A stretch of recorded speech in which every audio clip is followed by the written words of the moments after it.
નમસ્કાર, હું છું ધ્રુવ બરાસરા. મોરબી અપડેટમાં આપનું સ્વાગત કરું છું. આજે આપણે પહોંચી ગયા છીએ લાયન્સ ક્લબ દ્વારા ચાલતા માળા વિતરણ કેમ્પમાં. તો આવો આપણે એમના કાર્યકર્તા સાથે જાણીએ કે આજનો કાર્યક્રમ શું છે.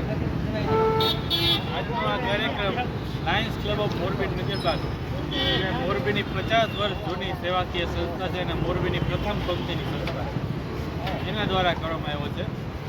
આજનો આ કાર્યક્રમ જે છે એ સંપૂર્ણપણે જીવદયા પક્ષી પ્રેમી જનતા માટે કરવામાં આવ્યો છે, જેમાં સંપૂર્ણ નિઃશુલ્ક પક્ષીના માળા તેમજ પાણીના કુંડાનું વિતરણ નિઃશુલ્ક કરવામાં આવશે, જેનો લાભ મોરબીની સમગ્ર જનતાને મળે એવો પ્રયત્ન આ સંસ્થા દ્વારા કરવામાં આવ્યો છે.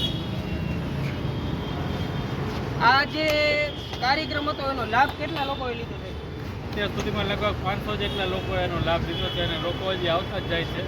લગભગ 2 વાગ્યા સુધીનો અમારો આ આજનો પ્લાન છે અને લાગે છે કે સંપૂર્ણ અમારો જે ડોનેશન માટેનો સ્ટોક છે એ લગભગ ખતમ થઈ જશે. એટલે મોરબીની જનતા આનો મહત્તમ લાભ લે એવું દેખાય છે. આવી જ નવી અપડેટ સાથે જોડેલા રહો મોરબી અપડેટ સાથે.